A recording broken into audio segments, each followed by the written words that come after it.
Ողջույն։ Կառավարության երեկվա փետրվարի 5-ի որոշումից հետո, ըստ որի Հայաստանում բնակվող քաղաքացիները, որոնց 100 տարին լրացել է կամ կլրանա այս տարի կստանան 1 միլիոն դրամ աջակցություն, 70 տարեկան մի պապիկ հարցնում է. Սևակ ջան,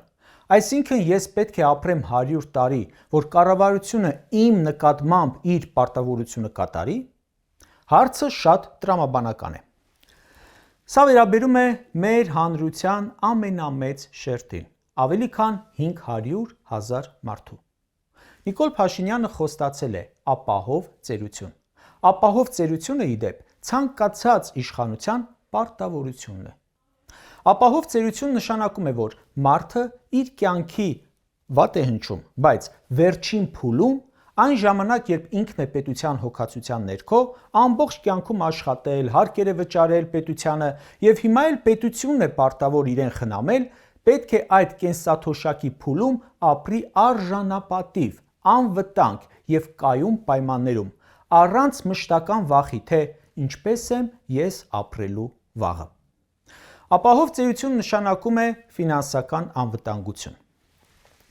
Դա նշանակում է թոշակ, որը կբավարարի հիմնական կարիքները։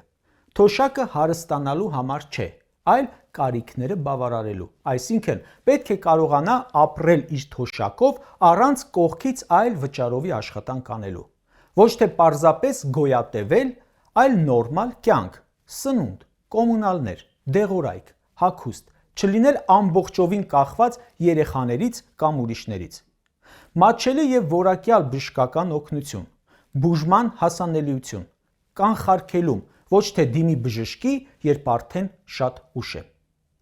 Կենցաղային անվտանգություն, այսինքն սեփական կամ ապահով բնակարան, ջեռուցում, լույս, ջուր, առանց վախի, որ չի կարողանա վճարել։ Մեր թոշակառուների մի մասը, հատկապես միայնակ տարեցների մեծ մասը, որոնք չունեն այլ եկամուտ բացի չնչին թոշակից, ասում են. շուտ ենք մտնում անկողին, որ լույս չվառենք, ջեռուցում չմիացնենք։ Ապահով ծերությունը նշանակում է սոցիալական արժանապատվություն, չզգալ իրեն արհամարհված, անպետք կամ մոռացված։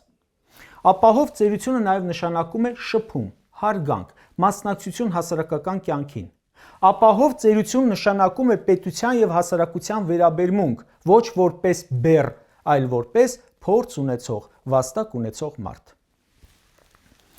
Նիկոլ Փաշինյանի վերջին մի քանի տարվա մուննաթները թոշակառուների վրա եւ հայտարարությունները, թե թոշակառուների թիվի մորոք անընդհատ մեծանում է, բյուջեն այդքան փող չունի, ավելի հեշտ է պարգևավճար բաժանեմ, պաշտոնյաների աշխատավարձ բարձրացնեմ, քան թոշակ տամ եւ այլն, նշանակում է, որ այդ մարդը ծեր մարդկանց դիտում է որպես ծախս, բեռ, ոչ թե արժեք։ Ապահով ծերություն նշանակում է հոգեբանական հանգստություն, վստահություն վաղվա օրվա հանդեպ, չապրել մշտական սթրեսի ու նվաստացման մեջ։ Ապահով ծերությունը միայն թոշակը չէ, բայց պետք է թոշակը լինի այնքան, որ տարեցը չկանգնի դժվար ընտրության առաջ, հաց ուտեմ, թե դեղ գնեմ։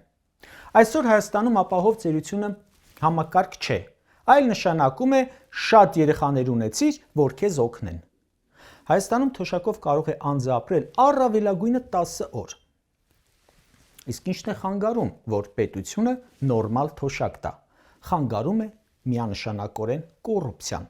վատ կառավարումը, սոցիալական պետության ձևական լինելը։ Նիկոլը, կրկնում եմ, խոստացել է ապահով ծերություն։ Այսինքն, այն պահից, երբ քաղաքացին ստանա կենսաթոշակ, այդ պահից պետք է պետությունը հոգ տանի նրա մասին, չասի բիզնես դիր, ապրի։ Հենց դարձար 100 տարեկան, նախարարների մի ամսվա պարգևատրման 10%-ի չափ փող կտամ, որ յոլա գնաս։ Նիկոլն ասում է թոշակառուին, որպեսզի քո նկատմամբ իմ խոստումները կատարեմ, պետք է մի դար ապրես։ Ասում եմ 100 տարեկաններին 1 միլիոն դրամ տալով երախտագիտություն ենք հայտնում, որ կյանքի մեկ դարը նվիրել են իրենց ընտանիքին, պետությանը, հայրենիքին, աշխատանքին ու հանրությանը։ Այդ մարդկանց դուք պետք է հարգանքի երախտագիտություն հայտնեք 63-ից 65 տարեկանից սկսած։ Ինձ հանդիպած տարեցը հարցնում է. մարդկանց պահանջմունքները երբ են ավելի շատ, 35 տարեկանում ավելի շատ են, քան 65-ում։ 65-ում ավելի շատ են, քան 100 տարեկանում, չէ՞։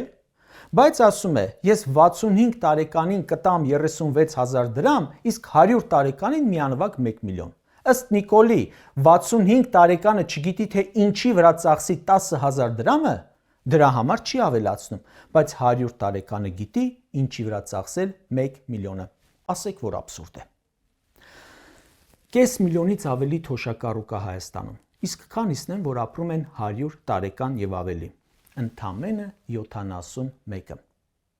71-ը Հայաստանի Հանրապետության թոշակառուների 0,1%-ն է։ Այսինքն, թոշակառուների ընդամենը 0,1%-ն է հասնում 100 տարեկանին, ու անգամ այդ ժամանակ նրանց տրվում է ավելի քիչ գումար, քան իրենց падգամավորների 1 ամսվա պարգևավճարն է, 9 անգամ ավելի քիչ, քան նախարարի պարգևավճարն է։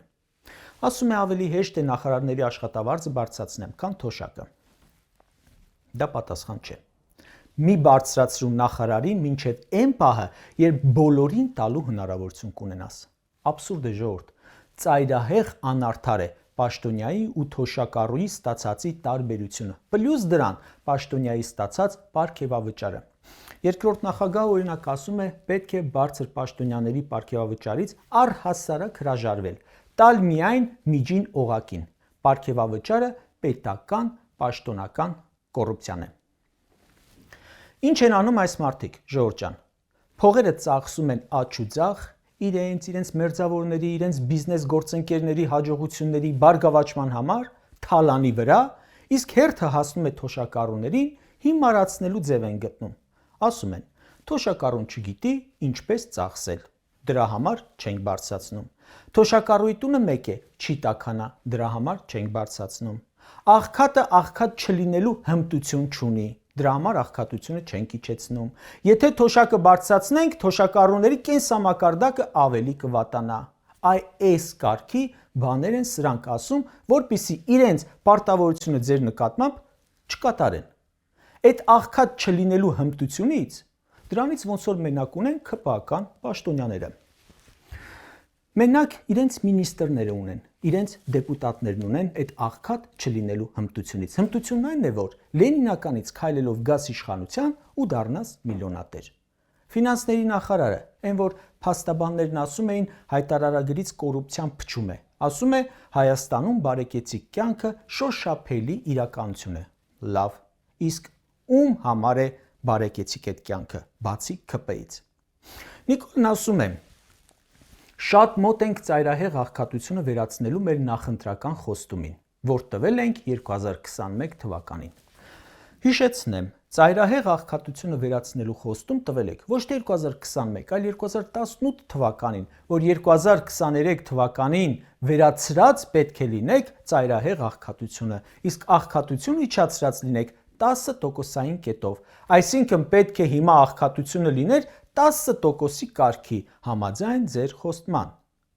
Նիկոլը նաև ասում է, երկրում գեներացվող արդյունքը հավասար եւ արդար է բաշխվել քաղաքացիների միջև։ Այսինքն ժողովուրդ ջան, որ Նիկոլի ազգական падգամավորը 7 տարում 8 հատ տուն է առել, իսկ դու ոչ մի հատ, ըստ նրա դա արդար բաշխում է։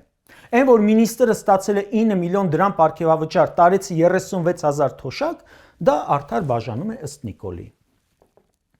Դա իր արդարությունն է։ Մի գյուղաբնակ թոշակառու հաշվել էր, որ սաղ կյանք ասում էր, կով եմ պահել, կաթ եմ հանձնել ու հիմա ստանում եմ իմ մթերած 270 լիտր կաթի չափ թոշակ, իսկ գյուղատնտեսության նախարարի փոխարեն աշխատող Պապոյանը մեկ ամսում իմ մթերած 70,000 լիտր կաթի չափ մենակ պարգևատրում է ստացել 10 ցիստերն կաթի փող։ Կարճ ասած, թոշակառուն ասում է, ու բոլորն են ասում, Նիկոլը մեզ խաբեց, ուրիշ բան էր խոստացել, ուրիշ բան է անում։ Հիմա հարց եմ տալիս,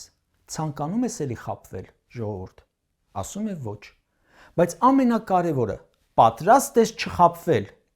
Մի թոշակառու հարցման ժամանակ ասում էր, Նիկոլից հիասթափվել եմ, չեմ գնա ընտրության։ Ոչ, հարգելի ժողովուրդ։ Դա հավասար է Նիկոլին ընտրելուն։ Պարտավոր ես գնալ ու մերժել։ Քո մերժելով կտաս քեզ խաբողների, հիմարացնողների, քո հաշվին կյանքն ու պետությունը վայելող այս խմբակի պատասխանը։